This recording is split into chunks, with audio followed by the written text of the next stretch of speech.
I just really value there being lots of spaces where people can play music and feel like safe to creatively express themselves.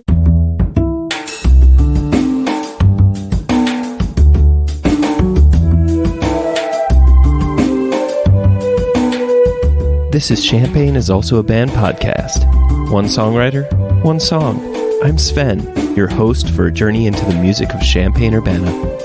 Recorded in the Blue Box studio with a songwriter from the Champaign-Urbana music scene, past or present. Champagne is Also a Band podcast is proud to be a part of the Champagne Showers Podcast Network.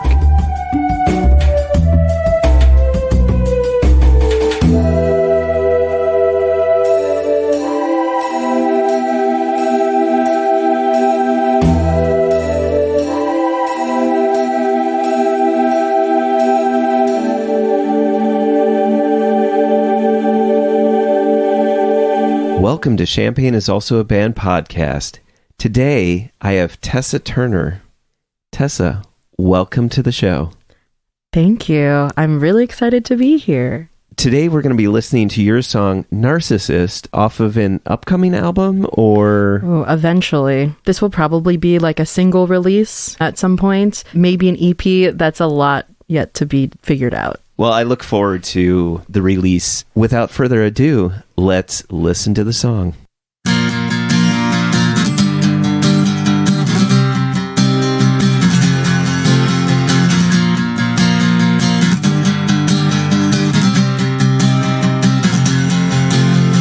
I think that it's funny that you take me for a dummy. Thought that I would never ever realize what you call a friendship was really just a contract. I ignored the fine print, so I signed the dotted line. You're used to being catered to. Well, guess what? I've got news for you. I must insist that you're a narcissist. You only want to invest in whatever is in your best interest. You only want to invest in whatever is in your best interest. You just wanna use me, you just wanna use me till there's nothing left. You just wanna use me, you just wanna use me till there's nothing left. Do you even notice how you can be so selfish? You just wanna take whatever's in your reach. I think that your thick skull has a gravitational pull. NASA's got it twisted, 'cause we all revolve around you. You're used to being catered to. Well, guess what? I've got news for you. I must insist that you're a narcissist. You only want to invest in whatever is in your best interest. You only want to invest in whatever is in your best interest. You just wanna use me, you just wanna use me till there's nothing left. You just wanna use me, you just wanna use me till there's nothing left. Oh, you just wanna use me, you just wanna use me till there's nothing left.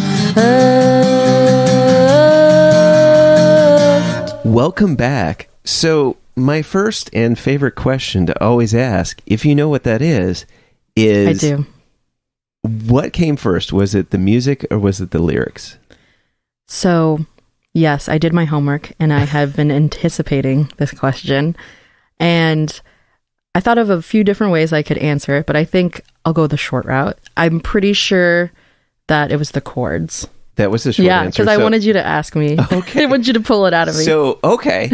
So now when you write something chord-wise, is it you have a guitar in your hands, or do you play the keyboard, or what's going on? So the guitar is definitely in my hands because I'm self-taught.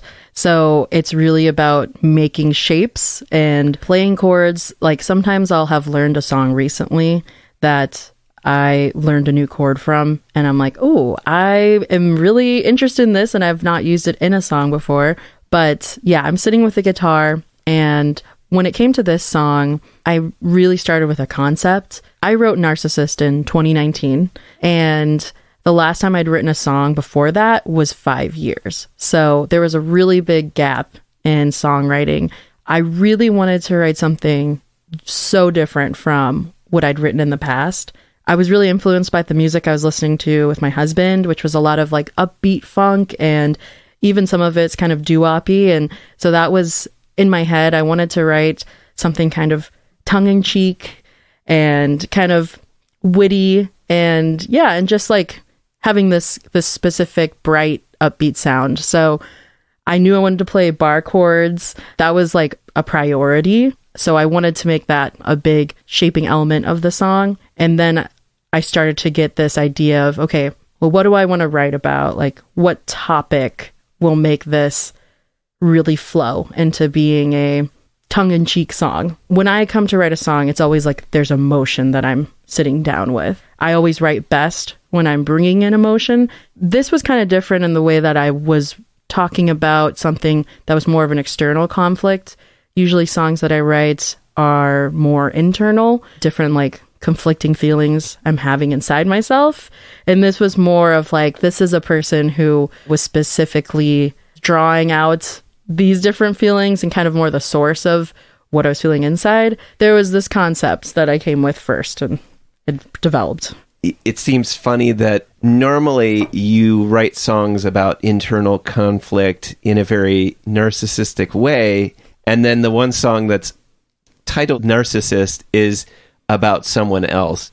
Is this based on an actual person, or is this amalgamation of people, or a particular experience? I'd say it was an experience because I was thinking about a dynamic in my life that has taken the form of, some people, maybe some more than others, but that experience of just feeling like you're not having a reciprocation in your relationship, where you feel like you're giving a lot and not getting back much. It starts with thinking about this person who is intentionally doing this to you. Like, that is kind of what the song is about.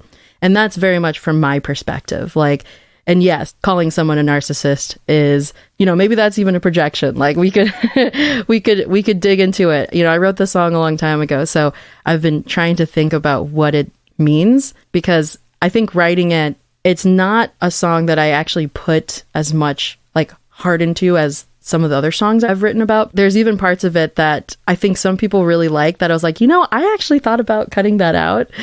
I'm looking back at it and thinking there was actually a lot here that I was processing that I didn't realize. At the time when I wrote the song, going back to the gap that I was talking about, this was a song I wanted to reinvent myself with. I want to write a lot more music that sounds kind of like this. I was thinking of someone who kind of held me back from doing that when I was writing the song. Something I thought about yesterday was it was supposed to be empowering, talking about someone who had, I felt, done me wrong so many times, and trying to take it back. In a way, I realize now I was kind of tearing them down to build myself up, but I still had fun doing it, so.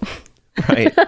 You think about the guitar in terms of the shapes that you generate based on, you don't necessarily think of, I'm going to play I'm going to play a C chord and then an F chord and then a B flat chord and then a G minor. And so you're not thinking about that, but I think it's interesting that whether we know the full theory or the names of the chords, is that we all understand a certain level of what makes Western music sound a certain way.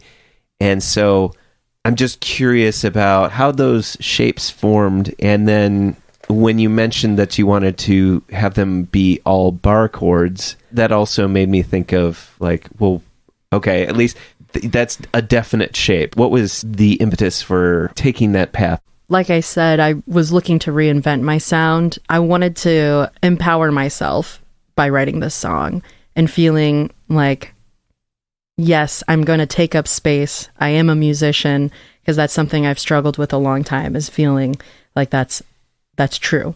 And so I wanted to do all these things that I felt validated that for me. And one of them was playing bar chords, because bar chords just feel like you're more legit. That sounds really silly, but that's something I think I believe.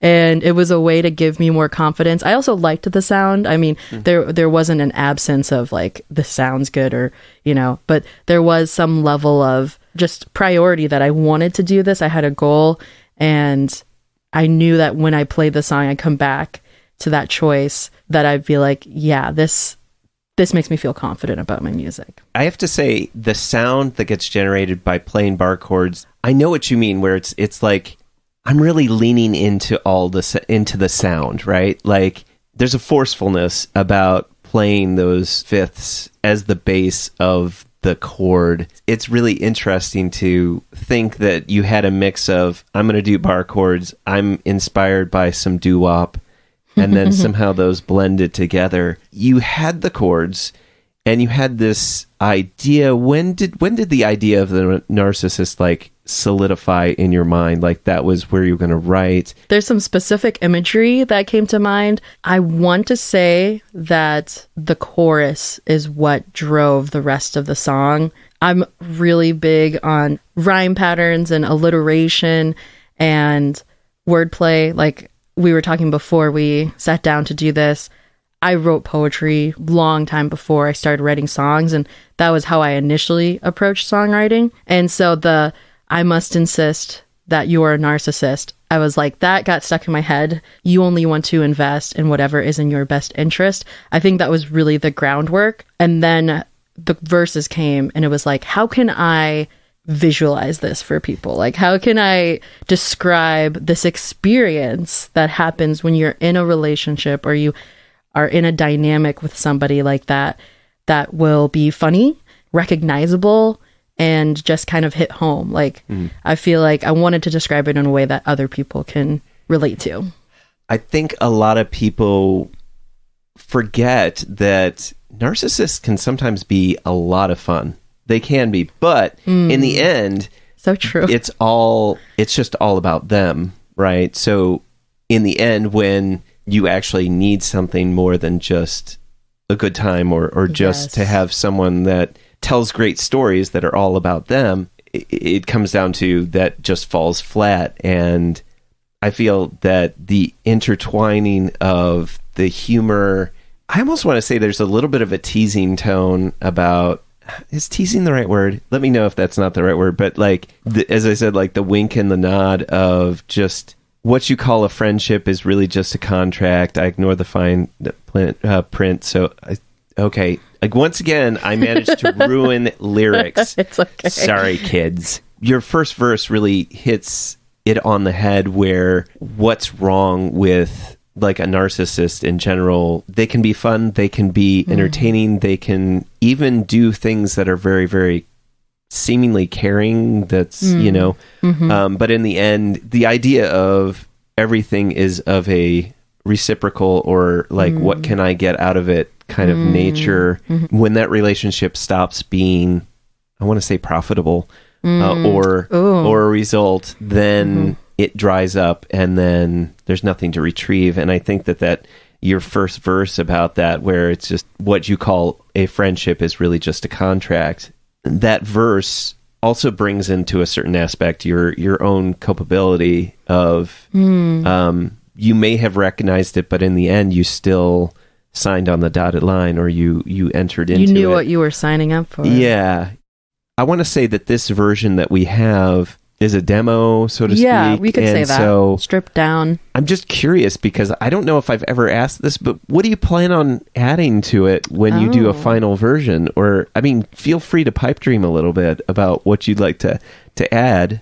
Yeah, I think the overall goal is to flesh out the sound, to add to that upbeat nature that I really want to have. You know, I really have always dreamed to be kind of like an indie rock artist, and so I want that to come through in this song. My husband Jamie is the one who has recorded this version with me, and he's actually playing the guitar in it. It's gonna be kind of like a brainchild of both of us, the final finished version. My husband comes from a punk background, and he was in a punk band, and so he's used to playing music very fast. He definitely came to me when we were gonna record it.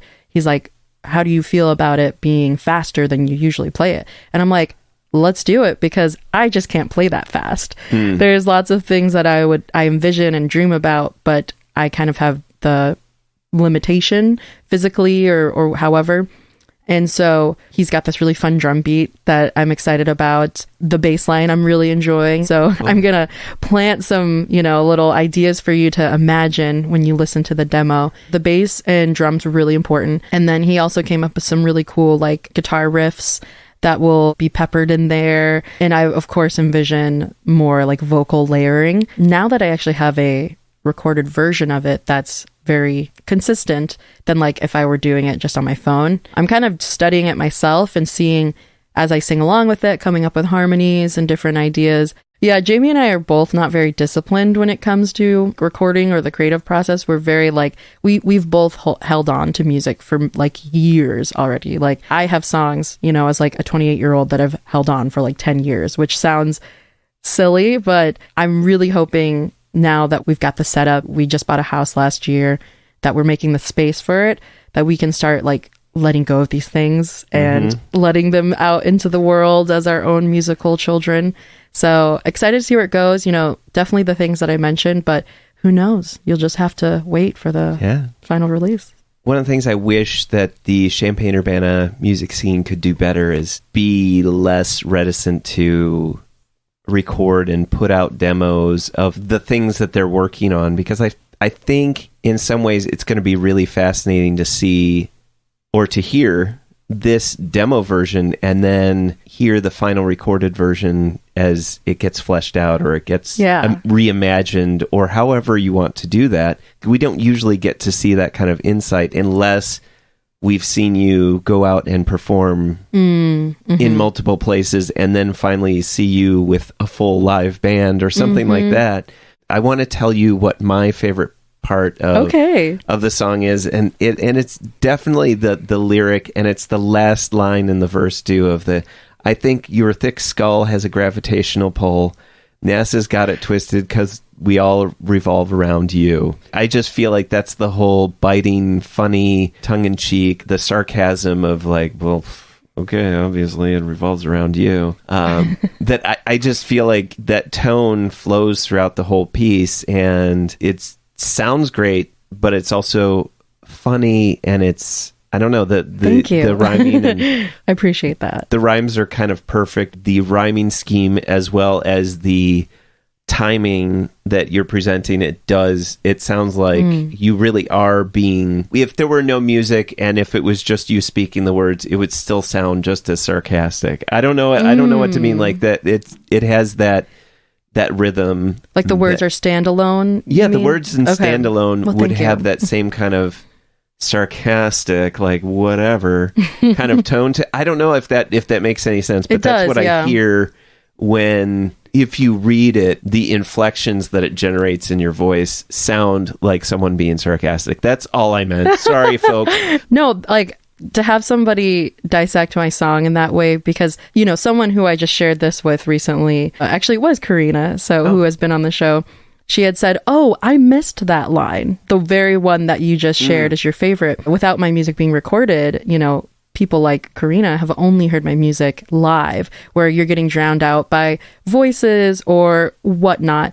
And so to have this now and people can be like kind of absorb it and take it in and interpret. Like, that's so meaningful to me to hear that feedback, because again, like, I come from a very strong lyrically driven songwriting approach, because I've always felt limited in the ways that I can play the music or compose it. So it's always been very important that stands out. Whenever I did write poetry, and I mean, probably even when I write songs too, I was very much like, I want this to have a natural cadence so that anyone who reads it, it does just like, you don't need to know exactly how I sang it. And I think, honestly, I think that probably comes from reading a lot of Dr. Seuss when I was a kid. Oh, yeah. I've been reading a lot of Dr. Seuss to Turner lately. One of our friends bought us like this giant pack of all the classics by Dr. Seuss, and it's been a bedtime favorite recently. So reading it, I'm just like, you read it and it just naturally rhymes. You don't have to have talent for rhyming to get that enjoyment. So that was just a little connection that I made there. Huh. Interesting. In turn, I have to ask you, okay, what's your favorite part of the song? Just for the record, I almost did not use that verse. I thought it actually was like really cheesy, but now a lot of people are telling me that's their favorite part. My favorite is probably the chorus, and that's because I'm biased because I love singing it. And then, of course, like the way that I play the guitar with it, that's where the doo-wop really comes in full force. So that's fun. But other than that, probably the contract line. Again, I had like this visual of somebody intentionally doing you wrong, and like a sneaky business guy that's like, oh yeah, go on, sign your name, you'll have everything you've ever wanted. And right, like that Ursula and Ariel even kind of dynamic. Right. Last question, why did you pick this one as the song you wanted to talk about today? For this song, it was definitely like the first one I ever wanted to release, I think, under Tessa Turner. I imagine it as like this anthem, I guess, to steal some words that a friend had said to me recently. I don't know. I'm kind of thinking about it right now. I think it's the one I imagine a lot of people would hold on to. And so part of it was kind of like the reception that I figured it would get. But also I'm realizing doing this, that there's a lot more to this experience that I had and the lyrics that I wrote than I realized. So it's been a fun opportunity to kind of go through like, yeah, why did I write this song? Because at the time it really was just like this, I'm going to do this fun thing that is about true events and true things that happened to me. But like, it wasn't as serious as the process it is when I usually sit down to write songs. So yeah, I don't know. I just thought it would be, it's a crowd pleaser, I guess. One thing I just wanted to say was I had a really fun opportunity last year when I was teaching full time. Our last unit for writing was poetry. And the whole year, my students hadn't heard me sing like any of my music, but they kind of knew I did it. And I chose to do a whole lesson on the song Narcissist. So I I made like a PowerPoint and everything and walked them through some of the words, because I figured they're fourth graders. They wouldn't maybe know what the word narcissist meant, and make sure that they knew what the lyrics meant. So we all sang together, and it was this really fun moment where they got to learn more about me, like as a person. And they, of course, like wanted me to spill all the tea about like, well, who was it about? Just 2 days ago, or maybe it was 3, one of my former colleagues from the school sent me a video of them singing the song. And so it's been not quite a year. It's been maybe half a year since they heard it. But the fact that they still remembered it was just like, oh, my heart completely melted. Champaign is also a band podcast is proud to support Jubilee Cafe. Jubilee Cafe is a free weekly meal program at Community United Church of Christ, 805 South 6th Street in Champaign, Illinois. Jubilee Cafe serves a home-cooked meal from 5 to 6:30 each Monday. Their mission is to feed hungry people by cooking healthy, delicious meals and by serving their guests restaurant-style with servers waiting on tables. Jubilee Cafe is open to anyone who cares to eat with them. Because food insecurity among students is so high, they serve students as well as others in and around the Champaign-Urbana community who struggle with hunger. Meals are free to all and will be served each Monday evening. Located in the accessible lower level of the building at 6th and Daniel Streets in Champaign. For more information on the meal or how to volunteer, Go to the Jubilee Cafe CUCC Facebook page or email them at jubilee.cafe@community-ucc.org. That's jubilee.cafe@community-ucc.org. Welcome back. So, Tessa. Yes. What is your favorite Champaign-Urbana venue, past or present? So I'm really bad at giving direct answers. I don't necessarily have one. I tend to play a lot of gigs that are at restaurants, actually.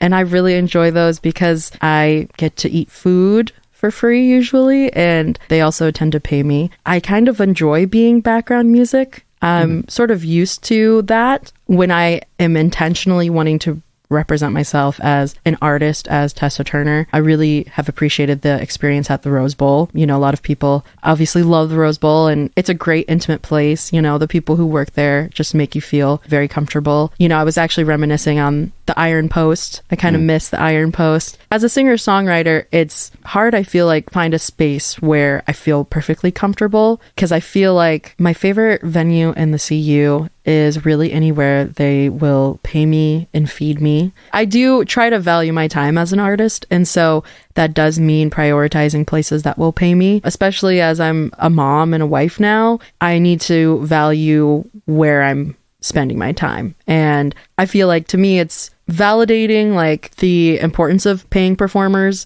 by choosing to not do gigs that don't, unless it is something that, of course, like I'm passionate about, and if it's for a cause that I really care about, it is something that I try to do to support myself. A lot of that is being entertainment, and that's not necessarily a music venue. Honestly, I was reflecting on it, and I think I enjoy that because I like seeing people's reactions who came for something they didn't necessarily know was going to be there. It's fun to me to see people in the audience who are like having a meal and they're like, oh, I know this song, or oh, they actually ended up being really good and I didn't expect that. The other thing about working like at venues that aren't necessarily just for music, you know, when you play at a concert venue or a live music venue, it tends to be at night, it tends to be at a bar, and sometimes if I'm performing somewhere where it's just the music for a cafe or a restaurant, I like just being at different parts of the day and having unassuming guests that I might not see because maybe they don't go to concert venues. So I just like, you know, you were talking about life and enjoying life. I feel the same way. And I like kind of being a slice of that life, like very authentically. There are times where I enjoy being intentional about performing and presenting as an artist. And when that happens, I really enjoy it at the Rose Bowl. I also, it's not a venue, but I love performing as part of Friday Night Live. I think I really like performing outside, actually. There's not a specific place. It's more about like the ambiance. Is there any venue that you like to go and see a show? Us being parents, like our ability to do that has changed, our availability. The last show that we saw, I guess I'll just say this, it's really about like who's playing. We saw Here Comes the Mummies at the Canopy Club. They come here like really often, like I think annually. That was a super fun show. Like it's really about like, well, is it a show we want to see? That was fun. That was at the Canopy Club. We used to go to some house shows when we didn't have a child, and I do like going to those because you see like kind of up and coming talent. That's where I saw Girl K at Waluigi's Mansion, and I really love their music. So I wouldn't have discovered them had I not gone to that show. What makes a good music scene or a good community? Well, I definitely think that having people that you trust, that you can give them your music to hold and cherish or think about or give you feedback, something that's been really valuable when I was going to the Canopy Club open mic before COVID, and the friends that I've made from that scene who've been on the show as well, is being able to like dissect each other's music and talk about it in this really frank way. I think forming relationships is a really big part of it, because that's how I feel like I've grown as a musician, like getting honest feedback instead of like just always having a feedback loop of like, oh yeah, that's really great. That, oh my gosh, like you did so well. You know, that's always important, but being able to be like, oh, this part of what you did like really resonated with me, or when you played this chord. Whenever people give me that kind of feedback, it's like, wow, you really were paying attention. And okay, that's what, like, people are seeing that and noticing it. So just the relationships, I think, are kind of what make the community. And I think you achieve that from spaces where music can be played. I think having open mics is so important, but then also, like, there is a lot to manage with an open mic that I think can become complicated. But I just really value there being lots of spaces where people can play music and feel like safe to creatively express themselves. I think if there's more opportunities to do that, that's great. You know, more places. I think, again, like a limitation I'm finding now as a mom is, where else can I play music that's not necessarily late at night? Because I have to, you know, take care of things the next day early in the morning. We wake up at 5 every day. And also, like, where can I perform that maybe my family can come? Like, where can Turner come? And so I think music feels like it gets kind of stuffed in this box of like bars and late at night. And I wish there was more opportunity, because I feel like it would just open it up to like more age levels. You know, I remember even Alyssa, who's been on the show, she wasn't always able to be involved because of her age. I just wish there was a little more like flexibility. And I mean, if I'm going to be really honest, something I think would help people too is there should be more paid opportunities for artists. Going to be real frank about that. It is hard. You know, something we were just talking about earlier was paying people for their time and showing them that you value their talents. You know, especially if you are a business in town. I understand that, like, you might not have the budget for that, and that's a different story. But, you know, a musician being in your establishment is bringing in customers for you. We should all be treating artists just like any other sort of talent that we pay their time for. A little bit of financial support, a little more diversity, and just honest, frank conversation about people's art.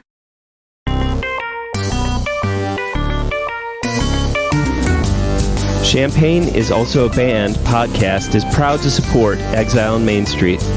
Exile on Main Street, located in the old train station building at 100 North Chestnut Street in downtown Champaign, has been helping to build record collections since 2004.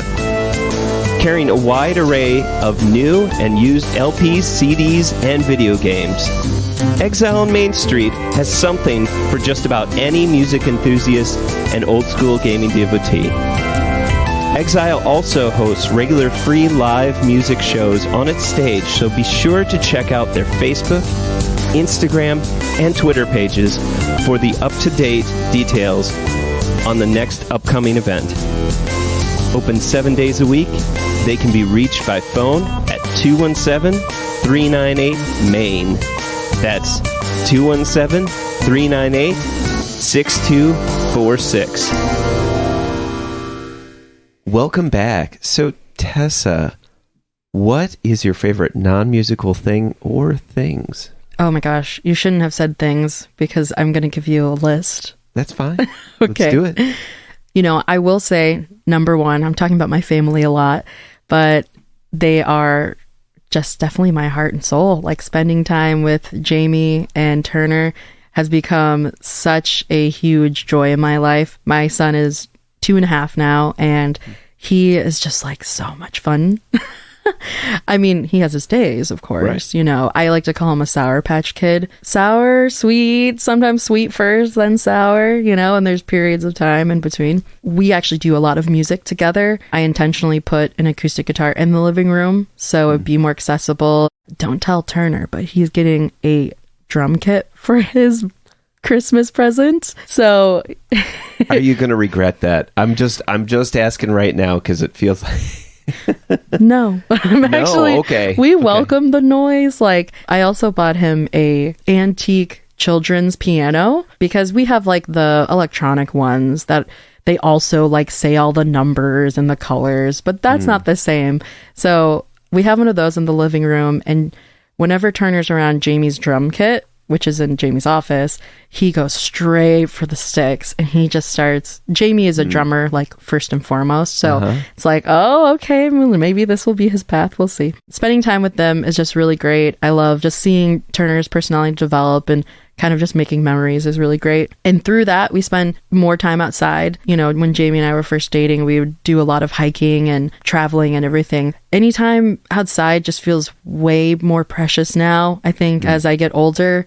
So I really love hiking. Roller skating was something that I got into in the last year. I've had a lot of friends, and like I have a sister-in-law who's very into it, but I'm now becoming a lot better and finding it like a really great way to unwind. I love to dance, not professionally by any means.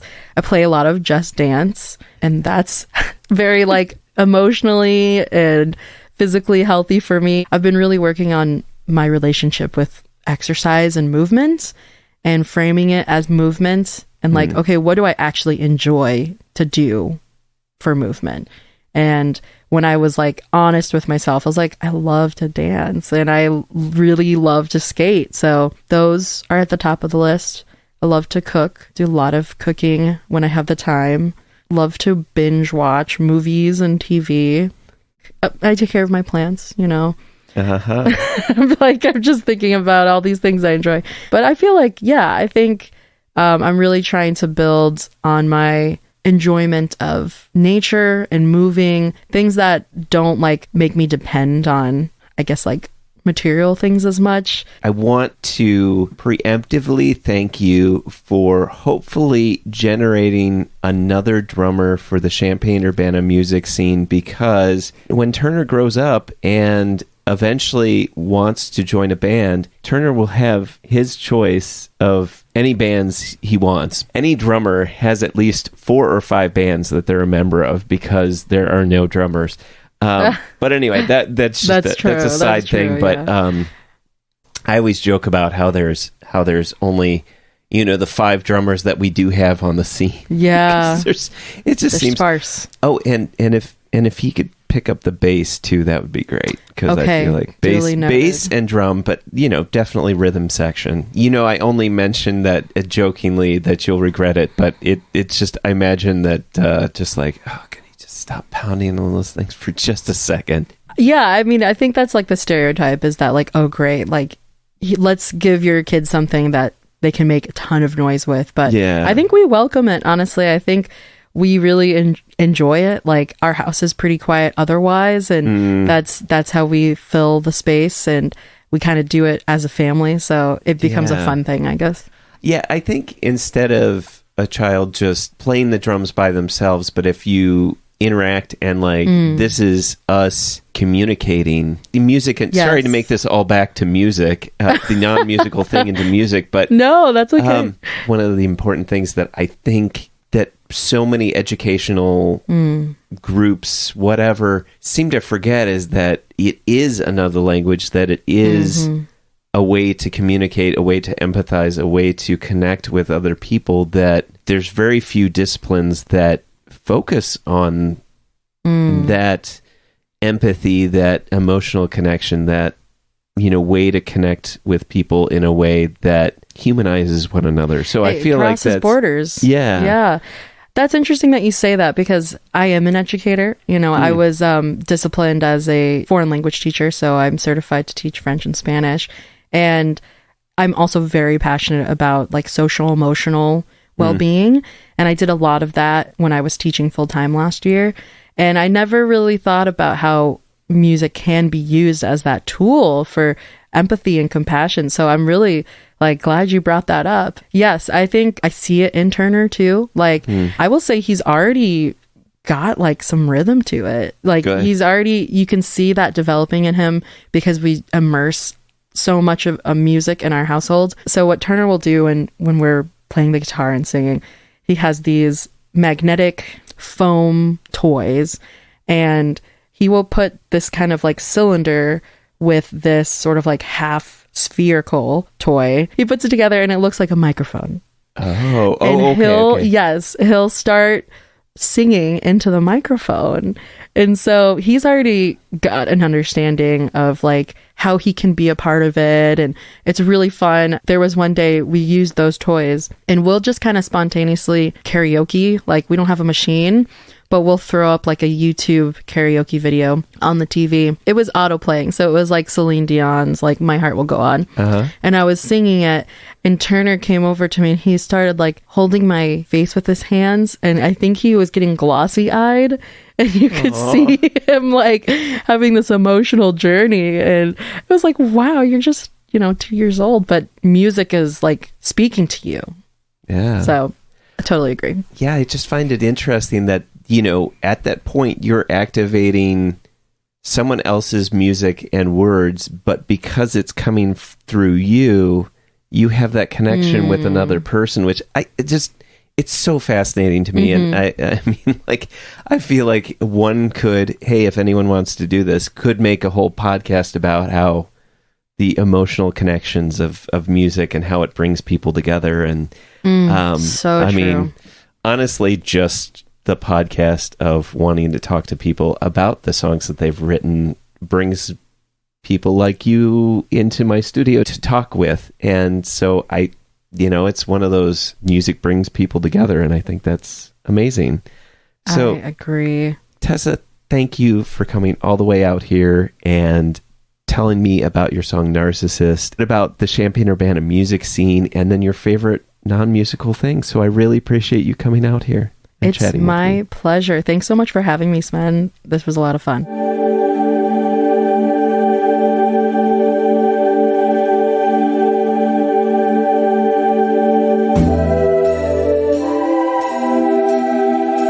Thank you for listening to Champaign is Also a Band podcast. This is Tessa Turner, reminding you great music is out there. Go find it where you live.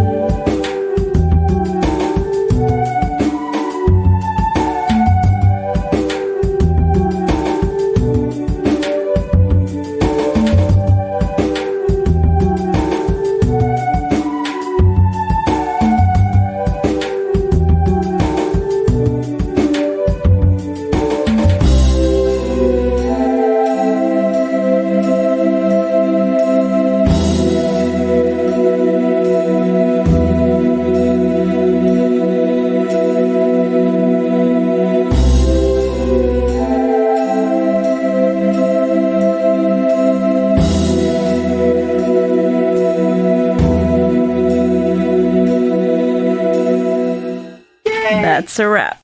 Champaign is also a band. You almost have an NPR voice. It's so good. Studio South Beaker on the inside.